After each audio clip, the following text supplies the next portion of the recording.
No sé exactamente desde cuándo recuerdo, pero para mí, en esa época, el patio de mi casa tenía el tamaño de una ciudad y el jardín era una selva, donde la vignonia se mezclaba con la vid y formaban lianas. Mi perro, raza perro, tenía el tamaño de un pony. Yo le quería colocar una carretilla y hacer un sulky, pero él no se dejaba. También me acuerdo que mi papá se sentaba en el borde de la cama y empezaba: había una vez. El cuento que más me gustaba era el de la Bella Durmiente. Y en el preciso instante en que mi papá decía que la princesa Aurora se pinchaba el dedo, yo me hacía la dormida.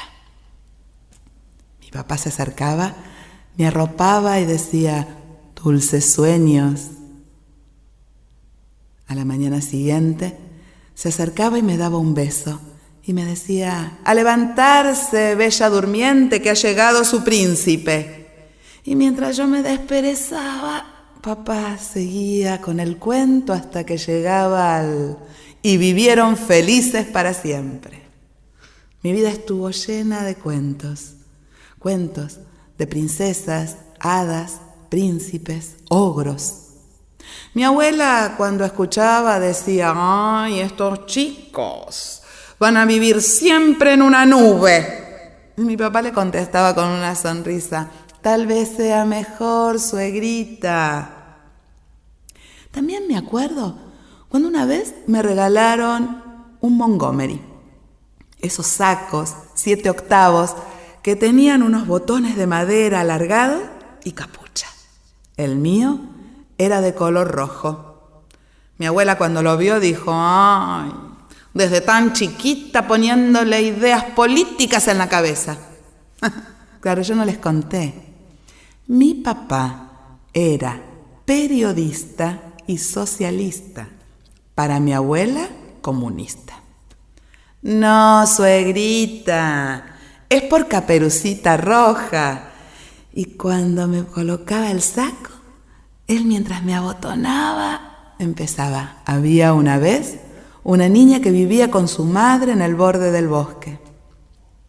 Mi vida estuvo llena de historias. Pero hubo tiempos en que tuvimos que mudarnos de una casa a un departamento, del departamento a otra casa, de la ciudad al campo, del campo a otra ciudad. Y cuando le preguntábamos a mi papá por qué teníamos que hacer eso, él nos decía: ¿se acuerdan de la historia de los 3 chanchitos y el lobo? Que tenían que mudarse de una casa a otra para que el lobo no los agarre. Pero en mi casa entró el lobo, una tarde de septiembre. Y lo agarró mi papá y, entre los gritos de mi mamá y el llanto nuestro, papá nos decía: y acuérdense del final, vivieron felices para siempre. Y ahí estábamos, mi hermano Sergio y yo caminando, como Hansel y Gretel, tirando miguitas de la caja de galletitas, por el largo pasillo que nos conducía hasta la celda donde estaba papá, para no perder el camino de regreso a casa. Cuando llegábamos a la celda, papá nos agarraba, nos abrazaba fuerte y nos sentaba uno en cada rodilla. Y comenzaba a contarnos cuentos para que se nos fuera el miedo que nos producía el lugar. Pero nosotros mirábamos hacia los costados para ver si no llegaba la bruja que nos iba a meter en el horno. Poco a poco pasaban las historias y las empezábamos a disfrutar. Un día papá nos recibió más ansioso que nunca. Nos colocó a uno en cada rodilla y comenzó a contarnos la historia de Pulgarcito. En el momento en que Pulgarcito había tirado las miguitas y los pajaritos se la habían comido, a mí se me llenaron los ojos de lágrimas. No, dijo mi papá, pero Pulgarcito era muy inteligente. La siguiente vez que entró al bosque, tiró piedritas en vez de migas. En ese momento, por el altoparlante decían: ¡se acabó la visita! Y papá, con una sonrisa y bajando la voz como diciéndonos un secreto, Dijo, de esas piedritas sobraron 3. 2 están en el Museo Perrault de París. ¿Y la otra?, le dije yo.